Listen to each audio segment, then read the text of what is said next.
This program is presented by Birch Gold Group, the precious metal IRA specialists.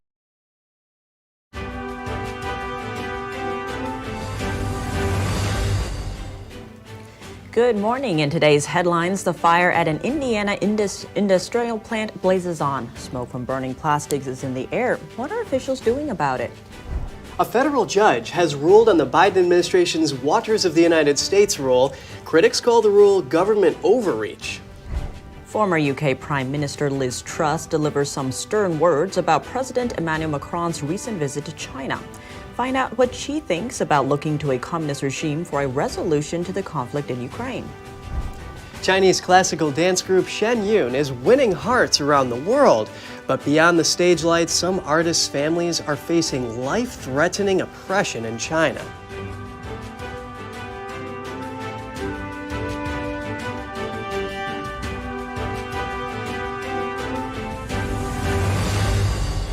Good morning. Welcome to NTD. I'm Kevin Hogan. And I'm Tiffany Meyer, in for Evelyn Lee. Today is Thursday, April 13th. The fire at a recycling plant in Indiana could burn until Saturday. That's what the local fire chief is guessing, as firefighters continue to battle the blaze. The large cloud of smoke have residents concerned about their health. An evacuation order affecting over 1,000 people remains in place. NTD's Jeremy Sandberg has more on what officials are doing about it. The industrial fire in Richmond, Indiana was so large at one point that smoke could be seen from space. City officials say they knew the site was a fire hazard, and the building owner ignored orders to clean up the property. The Environmental Protection Agency, or EPA, says they're monitoring air quality and other environmental impacts in the area. EPA was on site within hours of the fire, and overnight we began monitoring at 15 mobile monitoring locations. EPA Administrator Michael Regan says federal personnel are helping state and local first responders with the emergency response efforts. We're following the situation very closely, and we'll continue to provide the community with any assistance that they need. Regan says a team is collecting debris samples in surrounding communities to find out if asbestos-containing materials may have left the site. The on-scene EPA coordinator says no toxic compounds have been detected from air samples outside the evacuation area and into part of Ohio. The local fire chief looked to extinguish rumors of the fire being left to burn and says the fire department is trying to put it out. He says the blaze is contained but not under control. The chief has set a goal to finish dousing flames by Saturday morning, but he says that's just a guess. Close to 2,000 people in a half-mile radius were told to leave their homes after the fire began Tuesday. An evacuation order remained in place Wednesday night. President Biden has offered additional federal assistance to respond to the fire if needed. Jeremy Sandberg, NTD News. In politics, Justin Pearson has been reappointed to fill his seat in the Tennessee House of Representatives. This follows his expulsion last week after he and two other Democrats brought a gun reform protest to the House floor. Pearson's fellow ousted Democrat, Representative Justin Jones, was reinstated on Monday. House Republicans said the protest violated House rules. However, Pearson and fellow Democrat Gloria Johnson say the issue is about race. Pearson spoke to a crowd of supporters yesterday. The people's verdict is back. Guilty of white supremacy. Yeah. Guilty of patriarchy. Yeah. Guilty of supporting the NRA over people. Yeah. Guilty of attacking the poor. Yeah. Guilty of not expanding health care. Yeah. Guilty of not giving us educational resources. Guilty, guilty, guilty. Pearson is expected to return to the Capitol in Nashville later today when the House holds its next floor session and plans to be sworn in there. The appointments of Jones and Pearson are interim positions. Special elections for the seats will take place in the coming months. Both say they will run in the special elections.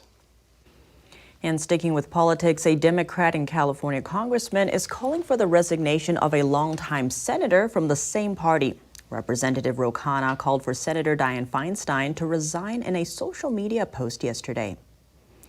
Khanna wrote on Twitter that it was obvious the 89-year-old could no longer fulfill her duties. Feinstein and Khanna represent California in Congress. Feinstein has been away from the Senate receiving treatment for shingles since March. The senator has missed 60 of the 82 Senate votes so far this year. Republican Eric Early announced Tuesday he's entering the 2024 contest to replace Feinstein. Meanwhile, Senator Feinstein says she will return to Washington once her medical team says it's safe for her to travel. Feinstein says she will work closely with Majority Leader Chuck Schumer on how to deal with her absence from the Judiciary Committee. And U.S. annual inflation has fallen to its lowest level since May 2021. A new report out Wednesday found U.S. consumer prices are continuing to cool down. Yesterday's report shows consumer prices rose in March by 5% year over year. That's down from 6% in February, and it marks the 9th straight month of slowing inflation. But the rate is still far away from the Federal Reserve's target, and the main issue is that core inflation, which excludes food and energy costs, those numbers remain high.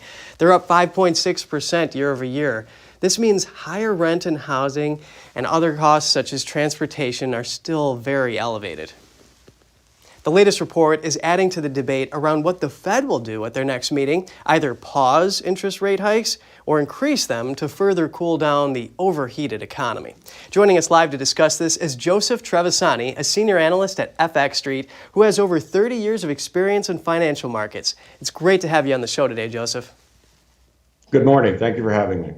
What do these numbers mean for Americans? Is inflation in the U.S. finally letting up? Well, the inflation burst that we saw over the past, say, 18 months was really the product of three factors. One was government spending. Two was the Fed's flooding the economy with liquidity.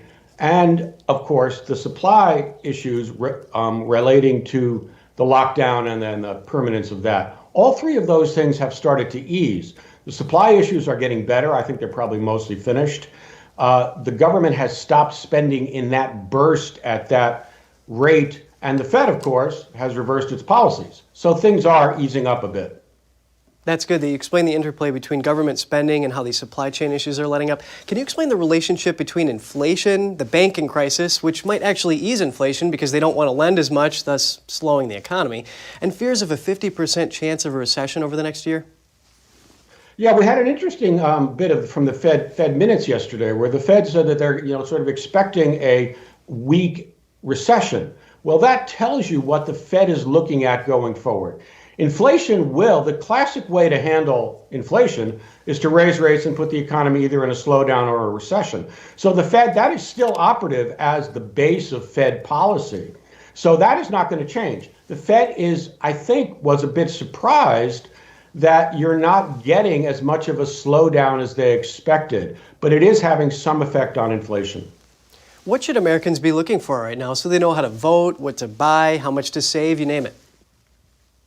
Well, I mean, Americans are going to you're still seeing inflation. And after all, before the burst of inflation that we saw the past 18 months, inflation was running 2% or lower. We're now more than double that. And it's still a very hefty burden for most families. One of the interesting numbers we saw yesterday is that core inflation is actually higher than overall inflation. And part of the reason for that is actually some of the supply chain issues have eased for food prices and other things, and that brought down overall inflation, leaving core inflation still higher.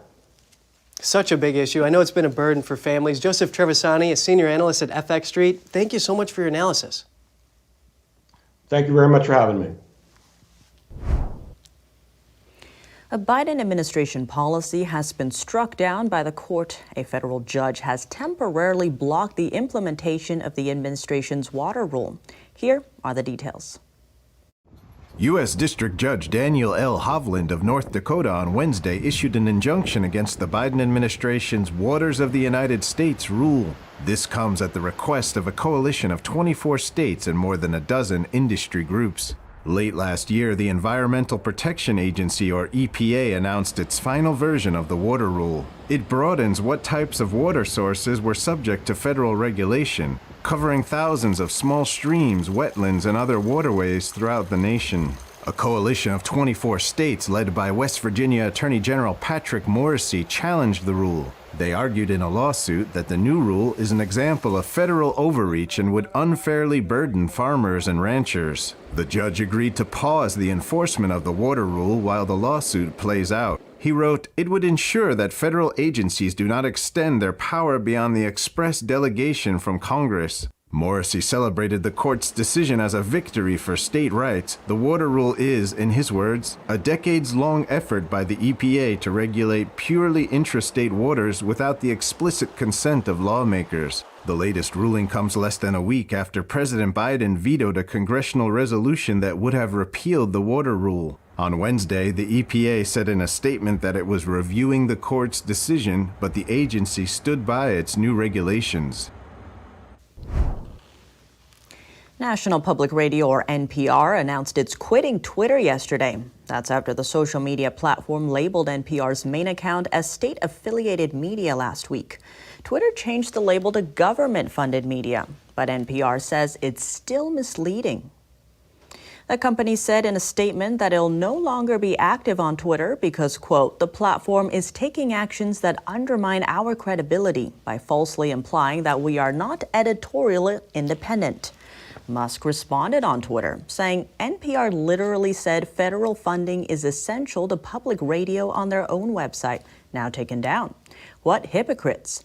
Twitter also changed a label on the main BBC account, saying it is publicly funded instead of government-funded media, after the broadcaster objected. And Musk made headlines after an intense exchange with a BBC reporter late Tuesday over claims that hateful content has increased on the social media platform since he took over. Hateful? What do you mean to describe a hateful thing?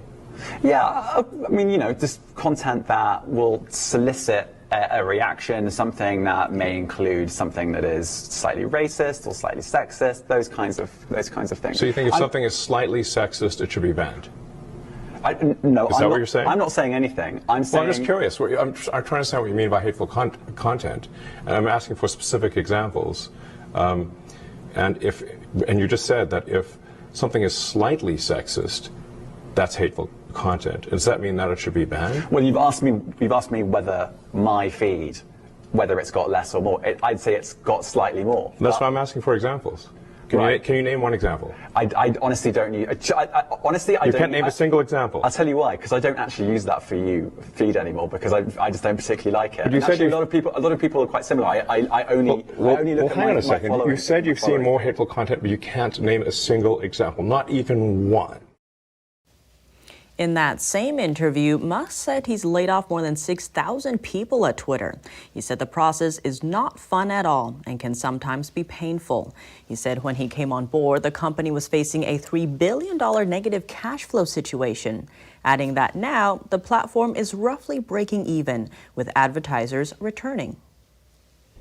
Coming up, Shen Performing Arts is in the middle of a worldwide tour. But beyond the stage lights, some artists' families face life-threatening oppression in China.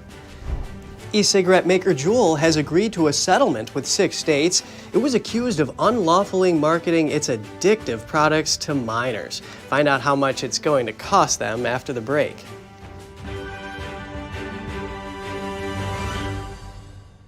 It's just clear as day. The media, whether it's broadcast, cable, or print media, has become extremely biased. And I started looking online for alternative ways to get information. And I saw an ad for a free trial. And I looked at it and I said, Epoch Times? I mean, come on, this is end of days type of stuff. I mean, what are they going to be talking about here? And I said, well, it's a free trial. Let me dig in. Is it giving me both sides? Is it giving me an objective point of view here? I have looked for opportunities to see where they might be biased, and I don't find it.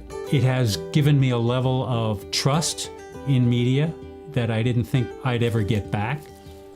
I love the Epoch Times because it has renewed my faith in the idea that a reliable, responsible, non-biased source of information is available. And I can say that I love it because of that.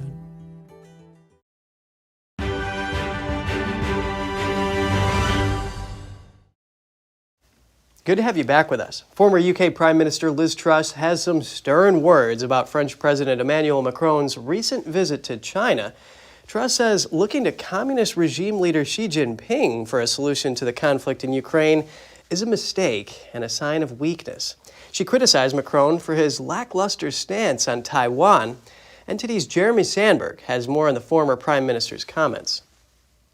The idea that we can treat China as just another global player is wrong. It is a totalitarian regime, and we need to adapt our policies accordingly, and we need to be... Truss was speaking at the 2023 Margaret Thatcher Freedom Lecture hosted by the Heritage Foundation in Washington, D.C. on Wednesday. The former UK Prime Minister criticized French President Emmanuel Macron for his proposed stance on Europe staying out of issues regarding Taiwan. And supporting Taiwan is not a distraction from supporting Ukraine. Putin and Xi have made it very clear that they are allies against Western capitalism. Truss believes looking to the leader of the Chinese Communist Party, or CCP, for a resolution to the conflict in Ukraine is a sign of weakness. She says Western allies need to work together and be much more skeptical about statements and promises made by the CCP. The British politician condemned Macron and Ursula von der Leyen's recent visit to China. I think it was a mistake. I think it showed a divide in the West which doesn't exist. And I also believe that we should be much, much tougher on supporting Taiwan at this juncture. Truss says Macron is wrong to suggest Taiwan is not of direct interest to Europe, and that Europe should be doing all it can to support Taiwan in defending itself. The Chinese regime's military declared Monday it is ready to fight after it finished large-scale combat exercises and a simulated blockade around Taiwan. Jeremy Sandberg, NTD News. More involving China, Chinese classical dance group Shen is winning applause from a global audience. But beyond the stage lights, some of the artists' families are facing life-threatening oppression because of their beliefs. Here's the story Shen principal dancer Stephen Wong shared with us. Stephen Wong was touring the globe with Shen earlier this month when he learned his mother was sentenced to 4 years in prison in China. After her arrest, the detention center didn't allow visits or notify the family. We had no idea exactly what happened. Last July, Chinese police arrested his mother Liu in central Henan province. That marked the 69-year-old's 11th time in custody after spending 8 years in various detention facilities. All this because of her faith, Falun Gong. Falun Gong is a spiritual belief centered on the moral teachings of truthfulness, compassion, and tolerance. Its followers number in the tens of millions worldwide. After its release to the public in 1992, its popularity soared across China. But years later, the number of Falun Gong practitioners rose to meet the count of the Chinese Communist Party members. The CCP began to see the practice's emphasis on spirituality and free thought as threat to its grip on power. By 1999, it had launched a sweeping persecution campaign against Falun Gong. Numerous practitioners like Liu were jailed, sentenced to labor camps, and even tortured to death. Among them was Wong's father. He died in 2009 after years in a Chinese prison. In 2008, Wong joined the Shen Performing Arts Company in New York. For the past 15 years, he's tried to get his mother out of China and reunite in the U.S. But the regime stripped Liu of her freedom to travel. My parents weren't able to attend my graduation, my wedding, or witness the birth of their grandson. I have never experienced a complete family where parents and children are reunited. Wong and his sister turned to the international community for help in rescuing their mother.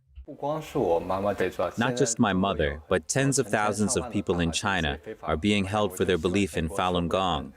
I hope the U.S. will take a stand to stop this persecution.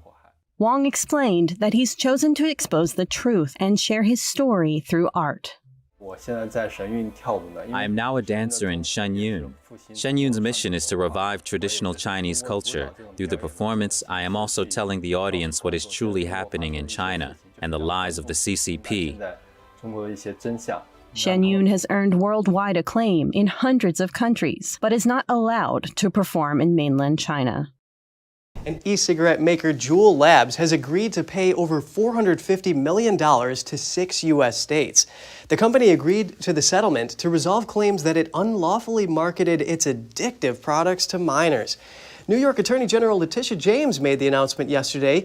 Juul has now settled with 45 states for more than $1 billion following the deal, although the company did not admit to any wrongdoing. The company still faces lawsuits in other states. Juul's former largest investor, Marlboro cigarette maker Altria Group, is also facing claims over its alleged role in marketing Juul's products However, no settlement has been made to date.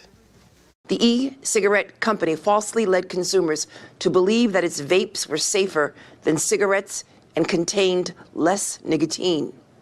However, just one pod of Juul contains as much nicotine as a whole pack of cigarettes.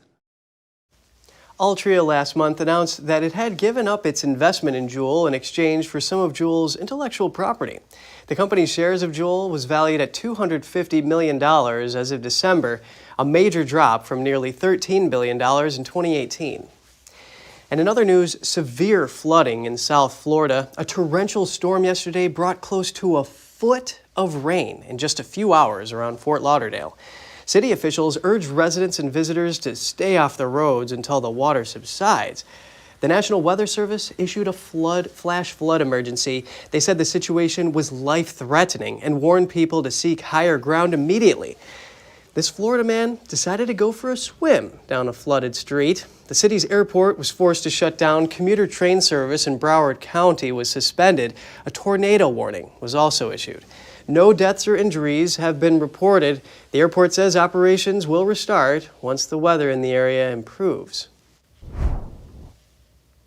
In a different city, rats in New York City better beware. The city has just appointed a new commanding general to combat the little vermin, which are roaming the neighborhoods in huge numbers. There's a new sheriff in town. And with your help, we'll send those rats packing. You'll be seeing a lot of me. And a lot less rats. Mayor Eric Adams announced yesterday that Kathleen Karate has been appointed New York's first ever rat czar. Adams has often expressed a deep hatred for rats. He posted the job last year, seeking someone somewhat bloodthirsty and ready for wholesale slaughter. Karate is not new to the rat-fighting game. The former Education Department employee previously oversaw rat mitigation efforts in the city's public schools. Official data shows that rat sightings have been on the rise in recent years. No exact figure on the city's rat population is known, but a study from 2014 suggests the figure is around 2 million. That equates to one rat for every 4 residents. I'm kind of surprised they didn't just hire a cat. Oh yeah, well, if only if it were that simple. Picture that job application though. You gotta be bloodthirsty. Well, in other news, coming up, boxes of old letters provide a window into days gone by. We spoke to a retired professor and author who put the rare collection of letters into a book. And an Australian shepherd takes an amazing journey. He braves 150 miles of perilous conditions, ending up far from home. That story after the break.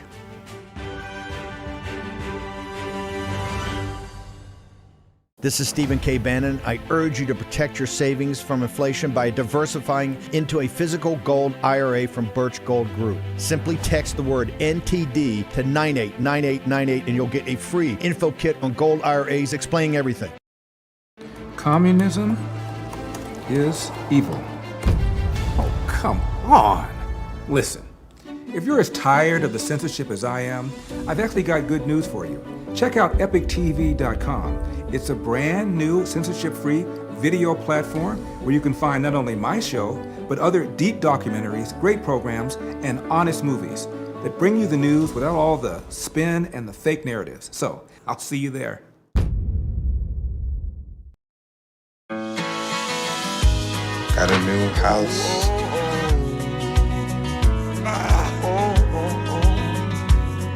I think I finally found a place that I call home.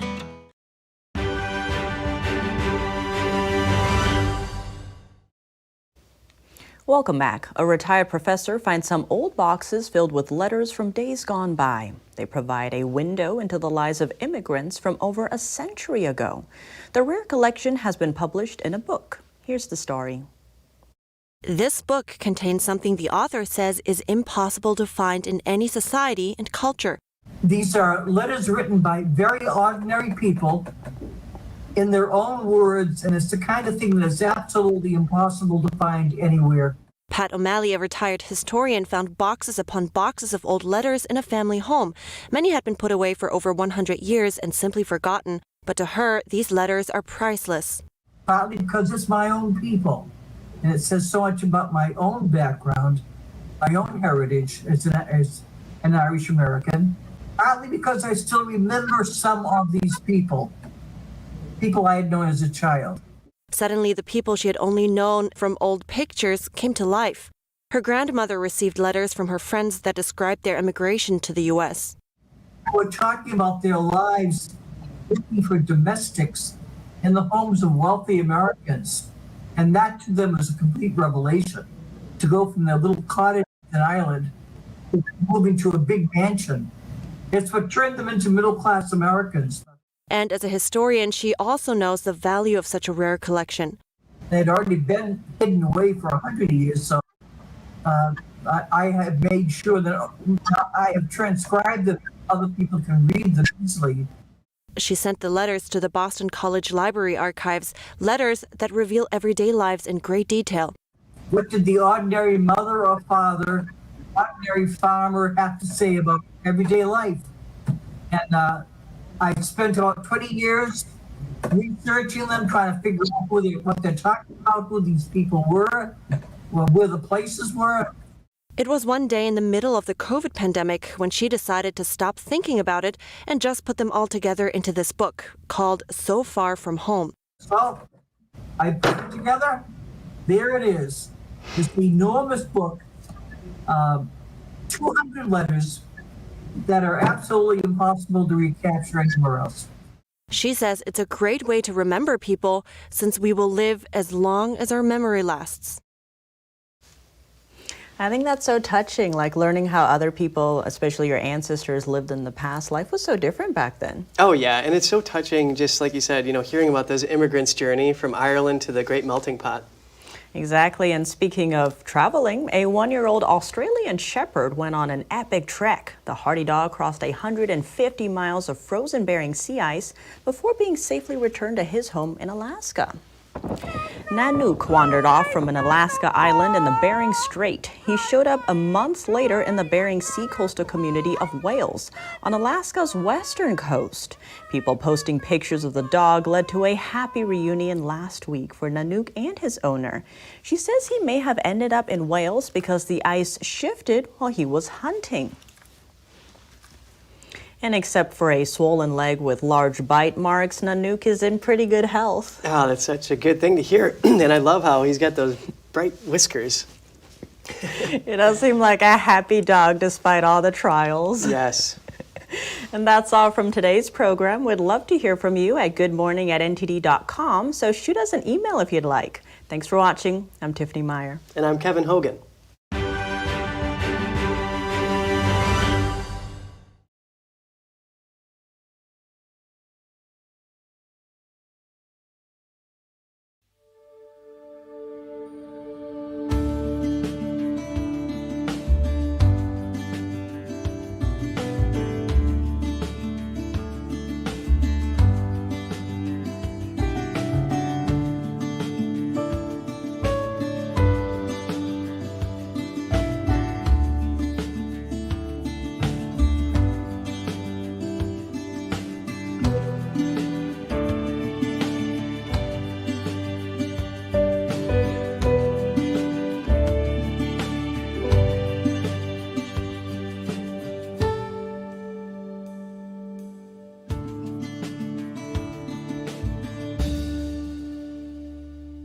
Thanks for watching us on YouTube. Did you know YouTube only keeps selective videos on its platform? So if you want to make sure you get the full picture, just subscribe to our newsletter. Go to newsletter.ntd.com and sign up. It's free.